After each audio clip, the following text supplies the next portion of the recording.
Thank you. I believe we're in for a treat this morning.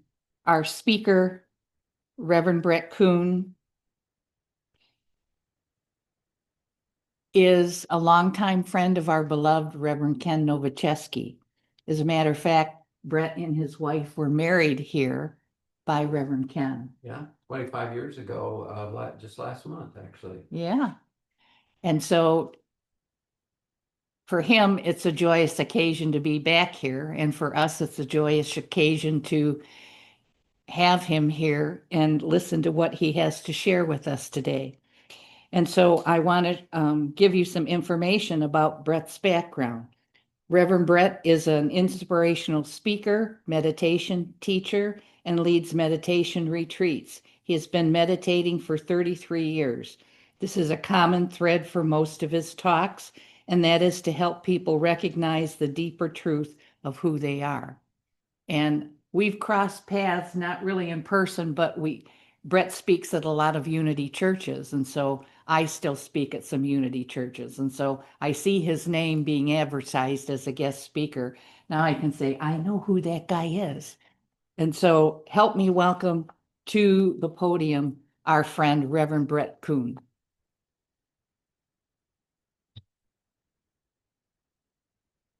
Thank you so much, Reverend Carol. I appreciate being here. It's really such a beautiful space in here. The sunflowers, everything is done really just to a T. It's really nice. And one of my kind of, I don't know if it's a complaint, but at Unity of Blue Waters, they didn't have music and there wasn't a lot of energy going on in it. So I appreciate when there's energy to prepare my heart, for what I have to share. So the title of my talk today is Experiencing Peace Amidst the Chaos. Most of us would probably feel that the world is a little bit chaotic, our country, the world. There's plenty to feel and experience that chaos. I hope to give you some insights that will help you to feel the peace that is always, always, always here and present. So, first of all, I would say to start off, let's discover what peace is a little bit. So, I'm going to say what peace is not. Eckhart Tolle gives a good description. He says, stress is wanting life to be different than what it is. Stress is wanting life to be different than what it is. So, you have something like COVID or something like that that comes along and you're fighting it, you're wishing it wasn't there. And there's the phrase that says, pain is inevitable, suffering is optional. The suffering comes in when we're resisting life in some way. So if you, and it doesn't mean, by the way, it doesn't mean that you can't have experiences to say, I'm frustrated, I wish this wasn't here. But the difference is you become a witness to that. Just like in your meditation. When you're meditating, you're just watching your thoughts come in. You watch your feelings. You watch life itself. You are the person sitting in the audience just watching life present itself. The problem is when we're watching the movie, next thing we know, we're pulled into one of the characters, the angry character or the frustrated character, hopefully maybe the loving character. But in any case, we get pulled into thinking that we are that. So that is the trap in and of itself, is to really, when we're fighting life and we're getting pulled into the drama, it's okay if you think, I don't like this, I don't want this. You can even be angry or even be in hatred. Now, I say that because I would rather have somebody be honest with their feelings and their thoughts than to deny them, which is things that cause cancer and many other problems in our lives. So it's okay to acknowledge that, but you just recognize that just like meditation, one of the things I teach in meditation is it's like watching a cloud go by. The thought comes in, you notice the thought, you just gently and effortlessly let it pass on by. Why do we do that? We do that so that we can begin to create some space between the thought and the awareness of the thought. It's the awareness that begins to create space within ourselves where we begin to separate and recognize we are not our thoughts. We are not the mind. Because as long as you believe you are the mind, in fact, as long as you believe you are anything physical, it will pull you into the drama of life. So I used to think that, well, I don't know if there really is an afterlife. I was just being honest with myself, you know. I was like, I don't really know if there's an afterlife, and it's like you can't really prove that there is. But that's not actually true.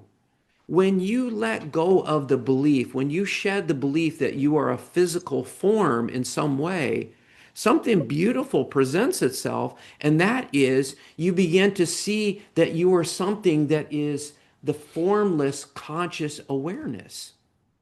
Conscious, what was that? Oh, that somebody's not unmuted on this. Oh, Keep going. okay. So you are the conscious awareness. And how we can kind of connect with conscious awareness is that to even recognize, if I say, well, how do you know you're here right now? You will say, well, what kind of question is that? How do I know? Of course I'm here. But what is it that knows you're here? Because at nighttime when you're sleeping, there's nothing that really knows that you're there. There's not that conscious awareness. There can be an lucid dream, but to be conscious and aware is simply the recognition that you exist, right? And even a baby can do this. It doesn't take any knowledge. It doesn't take any reading books or that you have done spectacular things and you've saved the world. It doesn't take any of that. It just simply takes the recognition that you exist. You exist. And so nothing can happen without conscious awareness. Nothing. Because if you don't have conscious awareness, it doesn't matter what the mind thinks. It doesn't matter what experiences or whatever happens in the world because there's nothing there to recognize that it's going on. I was teaching a workshop in Unity of Kalamazoo one time, and we went through a couple hours. And one of the women in the group who actually hired me to teach and speak there, uh, I said, "You're being very quiet." And she said, "I'm just not a good meditator." I go, "Tell me about that. Why do you feel that way?" And she said, "I don't, like my mind is busy." And she began to describe all these things that are happening in the meditation. And I said, "Well, so my question to you is, what is it that's recognizing that your mind is busy? What is it that recognizing that you're not a good meditator? There's something that is recognizing all of that. I said the only problem is that you have bought into that you are all these thoughts that I'm not a good meditator, but you're being conscious and aware of all your thoughts that are coming in. See, the mind needs something. It needs something to use your five senses to be aware of something, the sight, the sound. It needs something to cue you in to notice something. But the awareness doesn't need any of the five senses. It's just aware that it is. And also the difference, the mind will have a narrative about something like, that's not any good, But the witness, the awareness will notice it and won't need to do anything about it.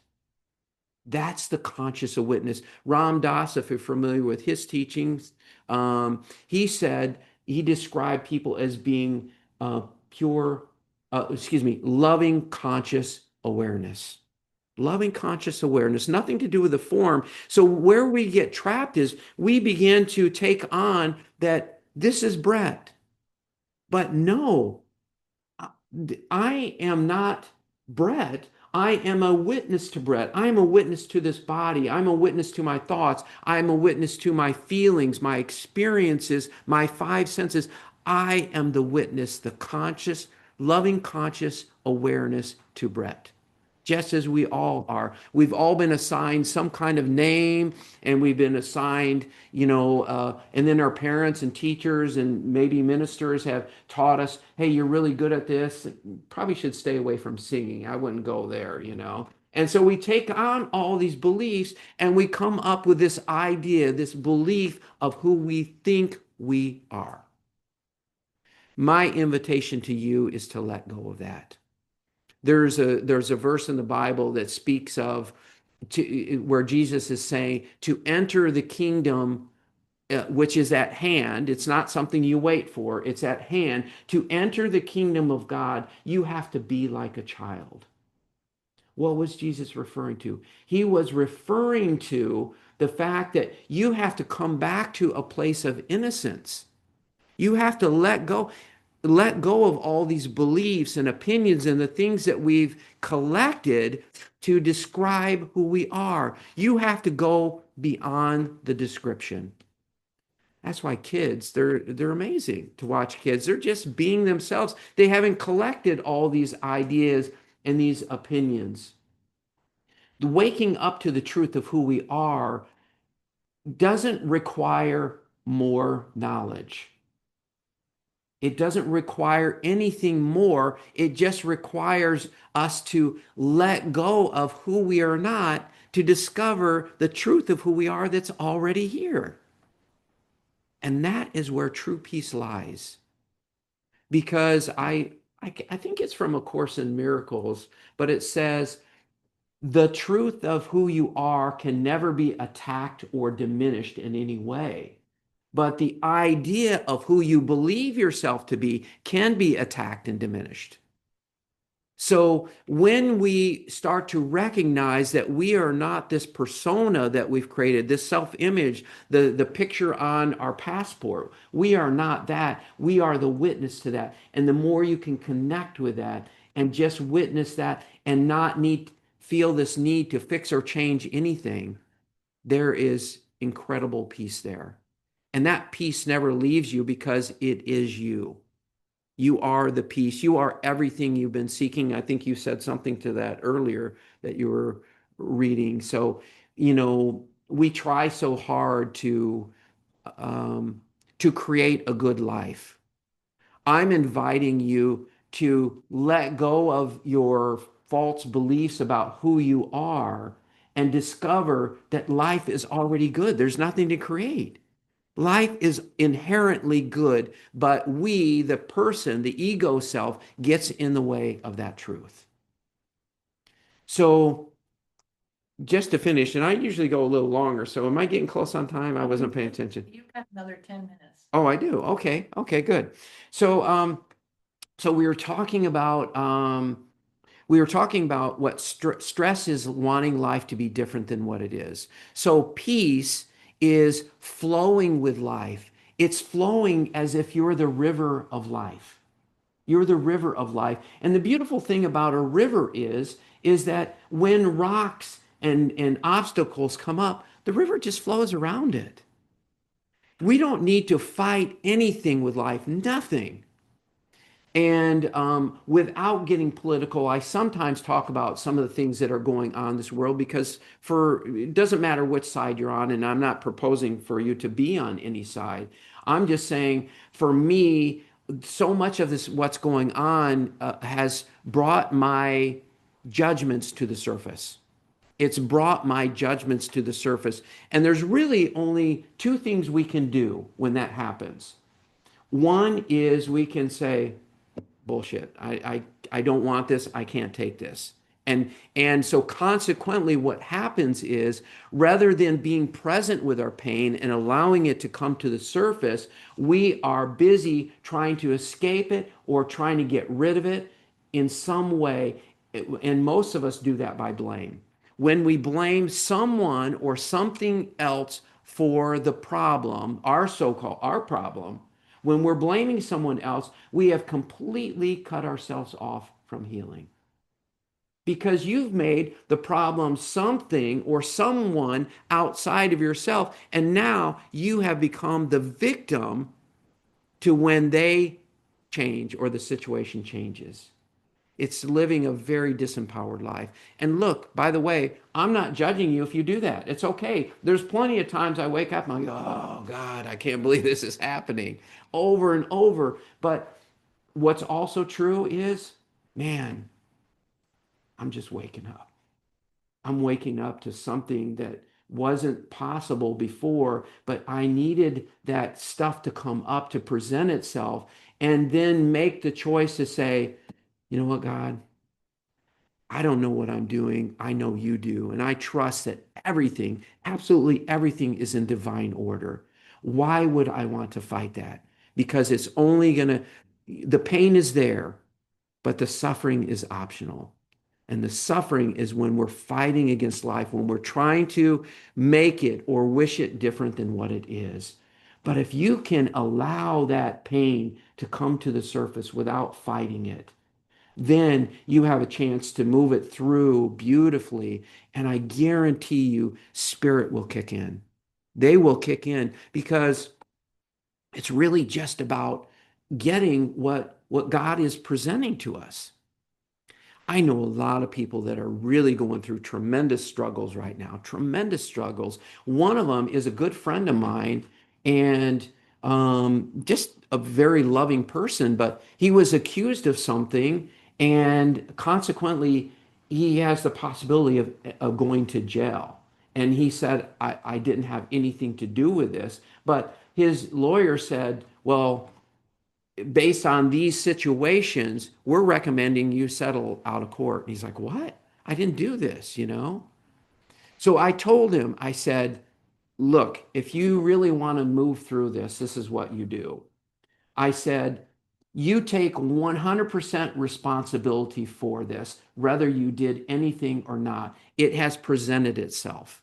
There's something there. There's some reason it happened. Take 100% responsibility for it. And then allow that pain to come to the surface and you move it through. That is all God is asking of any of us.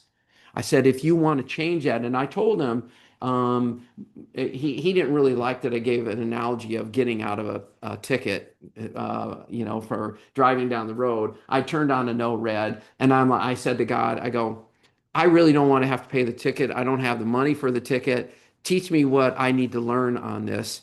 And so I went through the lessons. I go to the courtroom. Everyone's, paying tickets or getting fined or whatever they're going. And he said, for you, you, and you, me being one of them, your officer didn't show up. You're free to go. That's what happens. And so I shared this with him. I go, make it so your officer doesn't show up. It just takes a moment for a miracle to release and let go of all the craziness.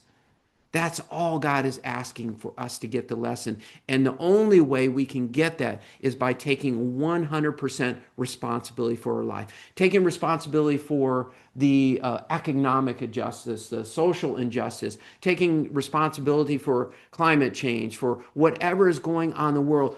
We each create our own world in some way. It's all there for us. So the only way you're going to be able to heal it is to take 100% responsibility for that. Now, it doesn't mean you go out there and you can't do everything to take care of these things, but responsibility, you may have heard the term before, it gives you the ability to respond, response ability. And without taking that, you can't respond because you're like, I don't care about that. So then it's not a possibility of healing that issue. Peace is here. It is the natural truth of who you are. And you don't have to believe me on that. Explore it for yourself. Let go of these ideas, this ego self that you've been carrying around. How do you do that? Meditation is a beautiful way of doing that if you want to do it that way. Just allow the thoughts come in. Doesn't matter how busy the mind is. Let the mind be busy. Let the thoughts come in. Let the feelings be or thoughts be hateful or angry or whatever. You just remain as the witness, like a cloud passing by. You don't need to get involved with the cloud. You don't need to analyze the cloud. You don't need to fight against the cloud. All you need to do is just simply be aware of it and allow it to gently pass on by. when you become the witness of life, it doesn't matter what thought or feeling you have, peace is possible. Thank you so much.